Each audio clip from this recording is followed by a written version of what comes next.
नमस्कार दोस्तों, आप सुन रहे हैं रामलाल की कहानी नसीब चली। दरवाजे के बाहर साइकिल की घंटी सुनते ही मोती सिंह के बच्चे दरवाजा खोलने के लिए दौड़ पड़े। तीनों बच्चों ने एक साथ कुंडी पर हाथ रखा। दरवाजा खोलकर तीनों एक साथ चिल्लाए, दारजी आ गए, दारजी आ गए। और फिर तीनों एक साथ ही अचानक मोता सिंह की साइकिल पर सवार हो गए। एक आगे बार पर, दूसरा गद्दी पर और तीसरा कैरियर पर। मोता सिंह हंसता हुआ दाखिल हुआ। बीवी की तरफ देखा। वो धूप में सुखाने के लिए रखी हुई दाल समेट रही थी। धूप सेहन में से होती हुई ऊपर दीवार की तरफ जा पहुंची। धूप रोज उसी वक्त भुजी पर चली जाती थी। मोता सिंह भी रोज उसी वक्त वर्कशॉप से घर लौटता था। तेल के बड़े बड़े धब्बे वाली खाकी कसीन नेकर और मैल से स्याह चिकुट बूट पहनते हुए उसके चेहरे पर हमेशा मुस्कुराहट खिलती हुई। सह पर वो सफेद वाली भरी भरी दाढ़ी मूछ के अंदर उसकी मुस्कुराहट जैसे छन छन कर बाहर आती और देखने और मिलने वालों को निहाल कर देती। जिस कदर वो तंदुरुस्त, तवाना और शौक मिजाज था, उसकी बीवी उतनी ही कमजोर और कमगो थी। 5 बच्चों को जन्म देने के बाद उसके जिस्म में तन कर खड़ा होने और चलने की ताकत नहीं रही। उसकी खूबसूरत कद और आज़ा की दिलकश मुनासब और अंदाजा होता था कि उसकी जवानी कयामत रही होगी। इन 3 बच्चों के अलावा जो बाप की साइकिल पर सवार थे, 2 लड़कियां बड़ी थी। सबसे बड़ी का 2 साल पहले ब्याह हो चुका था। उससे छोटी 10वीं जमात में पढ़ती थी। वो रसोई में बैठी अंगीठी फूंक रही थी। बाप की आवाज सुनते ही बाहर निकल आई और बोली, दारजी, आज एक खत आया है पाकिस्तान से। पाकिस्तान से? मोता सिंह ने हैरानी जाहिर की। किसका खत है मंजीत? मंजीत कमरे के अंदर दीवार पर सजा कर रखे हुए गुरु ग्रंथ साहिब के पीछे एक लिफाफा निकालकर बाहर लेकर आई, जिस पर पाकिस्तान गवर्नमेंट के टिकट लगे हुए थे।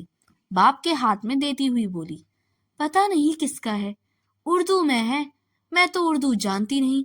बच्चों ने बेकाबू होकर साइकिल को गिरा देना चाहा। मोता सिंह के हाथ से खत गिर गया। उसे जल्दी ही साइकिल मंजीत के हवाले की और खत उठाकर सेहन में पड़ी हुई एक खाट के किनारे बैठ गया।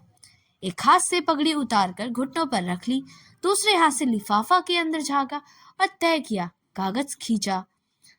एक फुल स्केप्ड कागज था, दोनों तरफ लिखा हुआ था, उतरो उतरो नहीं तो गिरा दूंगी। मंजीत ने भाइयों को साइकिल से उतारकर साइकिल बरामदे में खड़ी कर दी। बच्चे फिर बाप की गिर्द में जमा हो गए। एक पीछे की गर्दन में बाहर डाल के झूलने लगा और दूसरा सट कर बैठ गया। तीसरे ने हाथ में लिफाफा लेकर हैरानी से पूछा, ये टिकट किस किस्म का है दारजी? ये पाकिस्तान का है बेटे। पाकिस्तान कहाँ है दारजी? उधर है पाकिस्तान जिधर तेरे नाना रहते थे। डेरा बाबा नानक वहां से बस थोड़ी दूर रह जाता है। ला, अब मुझे दे दे लिफाफा। इन सबको बाहर ले जा मंजीत, मैं खत पढ़ लूं। पहले ये बताइए, ये खत किसका है? ये देखता हूँ। ये खत के आखिर में वे गुलाम सरवर का नाम पढ़कर वह चौंक गए। गुलाम सरवर उसके मुंह से निकला और उसकी निगाहें अपनी बीवी की तरफ उठकर गई। वे भी गुलाम सरवर का नाम सुनकर चौंक पड़ी और दाल समेटते समेटते सर घुमा कर देखने लगी थी। कौन गुलाम सरवर? मंजीत भाइयों को बाप के पास से हटाकर वहां खुद बैठ गई और पूछा, उनका पहले कभी आपको खत तो नहीं आया? हाँ, पहले कभी नहीं आया। मोता सिंह जल्दी जल्दी खत पढ़ने लगा। वे 2-2 संतरे एक साथ पढ़ता जा रहा था। उसकी समझ में नहीं आ रहा था कि गुलाम सरवर ने उसे एक अरसे के बाद क्यों याद किया होगा। 12 साल के बाद पहली बार उसने अपने जिंदा होने का सबूत दिया। पहली बार उसकी खैरियत दरख्वास्त कर रहा था। वो तो समझ रहे थे कि सरवर जिंदा ही नहीं बचा। अगर बच भी गया तो आखिर मुसलमान था, उसकी खैरियत क्यों दरफया करता होगा? तो उसका कौन था? بس 2 سال کی ہی دوستی تھی اس کے درمیان۔ جب ایک ساتھ ورکشاپ میں فیٹر بھرتی ہوئے تھے تب ایک ورکشاپ میں انہیں ایک جگہ ملی تھی۔ ایک ہی بیرک میں ایک دوسرے کے پڑوسی بن گئے تھے۔ صرف 2 سال کے لیے اب اس قلیل مدت پر 12 برس کا گہرا بہت اونچا ملبہ پڑ چکا تھا۔ اس ملبے کے نیچے ان کے کتنے مشترکہ کہہ کے سانچے مذاق اور بہت ساری یادیں دفن ہو کر ختم ہو چکی تھی۔ وقت ایک گہرا تیز و تند بار بار راستہ بدل دینے والا دریا بھی تھا جو اپنے طوفانی بہاو کے ساتھ صدیوں کی جمی ہوئی دھرتی کے بڑے بڑے چٹان کے ٹکڑے الگ کر کاٹ رہا تھا، باہر لے گیا اور پھر ذرہ ذرہ کر کے وہاں پھینک کر اس دھرتی کی ہستی ختم کرتا ہے، نام و نشان تک مٹا ڈالتا ہے۔ اس مٹی کی اپنی خوشبو نہیں رہتی، اپنا سنگیت مر جاتا ہے، کسی کو یاد نہیں رہتا۔ یہاں تک کہ اتنی بڑی عمارت تھی، وہاں ایک بہت بڑا میدان تھا، ادھر ایک پہنچے ہوئے فقیر کی قبر تھی، اس طرف ایک بہت بڑا مرگھٹ تھا، ایک عالیشان مویشی گاہ بھی تھی جہاں میلوں دور دور سے دیہاتی آ کر یہاں ڈھور ڈنگوروں کو خادر و فروخت کرتے تھے، میلے میں جمع ہو کر ناچتے گاتے تھے۔ جیر آپ پڑی ہوئی دھرتی کے سینے پر منو مٹی آ کر پڑ جاتی تھی۔ خط پڑھتے موتا سنگھ کی آنکھوں میں آنسو آ گئے۔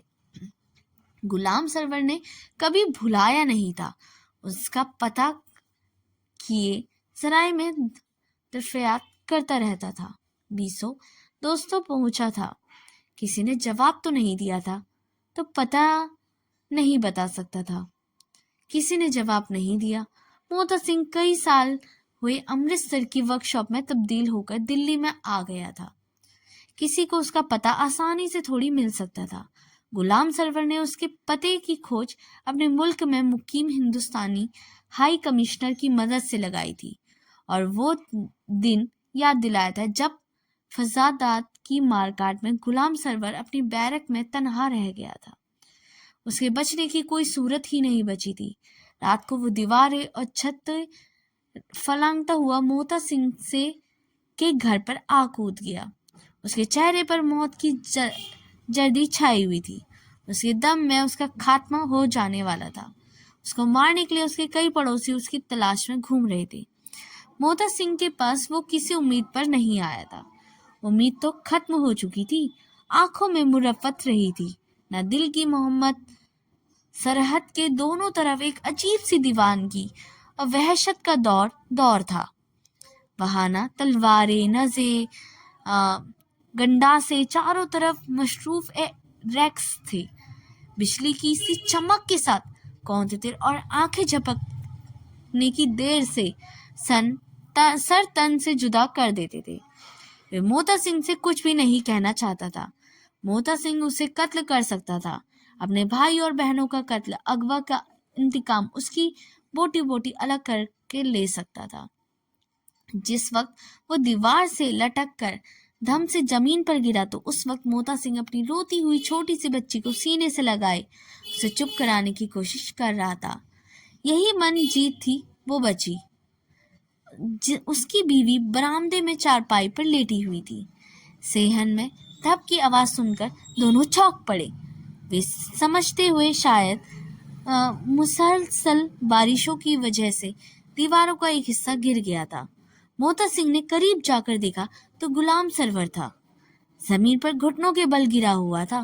وہ گھور گھور کر دیکھ رہا تھا، پھٹی پھٹی آنکھوں سے موت کی طرف خوفناک تھی، نا امید تھی۔ دونوں میں سے کوئی بھی نہیں بولا، خاموش دونوں ایک دوسرے کو دیکھتے رہے، ایک دوسرے کو پہچاننے میں کوئی غلطی نہیں کر رہے تھے، ایسی کوئی وجہ نہیں تھی، بس صرف جوان بند تھی۔ دل و دماغ پر بہت سے بوجھ پڑے رہے تھے، کسی سے کچھ کہنے کی ضرورت نہیں تھی، دونوں سمجھتے تھے، دونوں جانتے تھے۔ کچھ دیر تک موتا سنگھ خاموش کھڑا رہا، جب غلام سرور کی تلاش میں نکلا تو حضور دروازے پر پہنچ کر دستک دینے لگا تو غلام سرور نے ایک سسکی لے کر سر نہاوڑا لیا۔ موتا سنگھ اسے بچانا بھی چاہتا تو اب اس کے بس میں نہیں تھا۔ फसादी उसका दरवाजा तोड़कर अंदर आ जाना चाहते थे। उसे मालूम हो चुका था कि गुलाम सरवर इसी क्वार्टर में कूदा है। अचानक मोता सिंह ने उसे सर को छुआ, उसका कंधा हिलाया, फिर हाथ से पकड़कर एक तरफ ले जाने लगा। उसमें अंदर चलने की एक सकत भी कहाँ थी। घुटना जख्मी हो चुका था। उसके लड़खड़ाता देखकर मोता सिंह को गुस्सा आ गया। माँ की एक गाली देकर उसे घसीटता हुआ चारपाई के पास ले गया और इस पर गुलाम सरवर को पटक कर बोला, मर यहाँ, जल्दी से एक रजाई कमरे से लाकर इसके ऊपर डाल दी जाए। उसी चारपाई पर इसकी बीवी भी लेटी हुई थी। वो तड़प कर उठी और बैठी और चिल्लाई, ये क्या कर रहे हो? तू बकवास बंद कर, नहीं तो किरपान सीने में घोंप दूंगा। मोता सिंह सचमुच किरपान लेकर उसके सर पर खड़ा हो गया। बच्ची को फर्श पर गिरा दिया था, जो जार ओ कतार रो रही थी। दोनों लेटे रहो, सीधे एक दूसरे के साथ बिल्कुल लग कर, किसी को शक ना हो कि दो सोए हुए हैं। ये सुनकर गुलाम सरवर और मोता सिंह की बीवी के रगों में खून मुश्तिम होकर रह गया। दोनों की जिस्म बिल्कुल सुन्न होकर रह गए। बेहिस्सब वो हरकत रजाई के बाहर सिर्फ मोता सिंह की बीवी का चेहरा था। वो फटी फटी आंखों से उसकी तरफ देख रही थी। समझ गई थी कि पागल हो गया है। उसी वक्त बहुत से लोग दीवार फांद कर अंदर आ गए थे। दरवाजा खोलकर उन्होंने और भी बहुत से लोगों को अंदर बुलाया था। सेहन में तिल धरने की जगह नहीं थी। हर एक के हाथ में कोई न कोई हथियार था। हर शख्स गुलाम सरवर की जान लेना चाहता था, लेकिन गुलाम सरवर वहां कहाँ था? उन्होंने घर का कोना कोना छान मारा था, फिर हैरान और मायूर होकर वहां से चले गए। गुलाम सरवर ने लिखा था, मुझे आज भी उन लम्हों की याद आती है तो मेरा खून उसी तरह रगों में अंदर जमने लगता है। खुदा की कसम, तुमने वो काम किया था जो ऐसे हालत में मैं कभी ना कर सकता था, कभी भी नहीं कर सकता था। मेरा सर तुम दोनों के आगे ताजिदगी झुका रहेगा। मैं अजमेर शरीफ की चिश्ती वाला दरख्वास्त के उस उर्स शरीक में होने के लिए जा रहा हूँ। इस महीने की 15 तारीख को फैंटियर मेल से दिल्ली पहुंचूंगा। एक दिन की याम तुम्हारे घर पर करूंगा। तुम मुझे स्टेशन जरूर मिलना। खुदा जानता है तुम्हें कहने के लिए मेरे दिल में अनगिनत बातें हैं। मिलोगे तो सब कह सुनाऊंगा। अब तो तुम्हारी दोनों लड़कियां सियानी हो गई होंगी, शायद शादी भी हो चुके होंगे, उनकी और बाल बच्चे भी होंगे तुम्हारे। उससे मेरा अलग अलग प्यार कहना। भाभी साहिबा की खिदमत में सलाम अर्ज है। मेरे 4 बच्चे हैं, खैर से बड़े बड़े हैं। मिलने पर सबकी कैफियत सुनाऊंगा।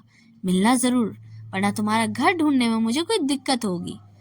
तुम्हारा गुलाम सरवर, मिस्त्री, ग्रेड अव्वल, मशीन शॉप, लोको मुगलपुरा, NWR, मेरेगवी, पाकिस्तान। खत्म हो चुका था।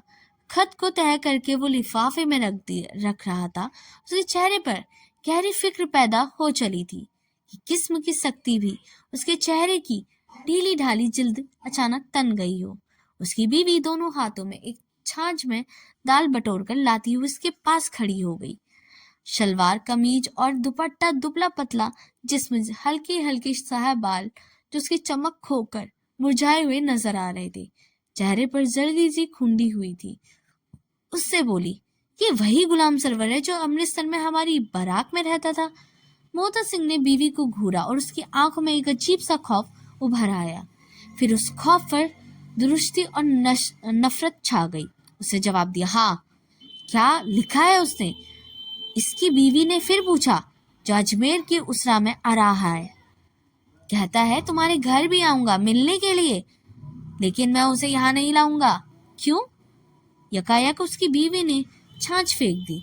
दुपट्टे को मरोड़ कर दोनों हाथों की गिर्द एक सख्ती सी लपेटने लगी, जैसे किसी की गर्दन मरोड़ रही हो। कड़क कर पूछा, बोलो, उसे यहाँ क्यों नहीं लाओगे? मामा, तुम्हें क्या हो गया है? मंजीत घबरा कर परे हट गई। मोता सिंह भी घबरा कर चारपाई से खड़ा हो गया। जैसे कहीं वो पागल तो नहीं हो गई थी। बोला, मंजीत की माँ, मैं उससे मिलूंगा भी नहीं। उसके सामने जाते हुए शर्म सी महसूस होती है। बिफर कर उससे ख्वांदा में गिरवान भी पकड़ लिया। तुम्हें शर्म महसूस होती है? आज शर्म महसूस होती तो मैं बूढ़ी हो गई होती। 12 बरस पहले शर्म महसूस नहीं हुई तो जब मैं जवान थी।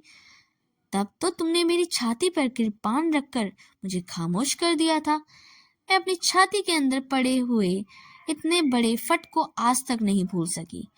तुमने भी वो फट नजर नहीं आया कभी?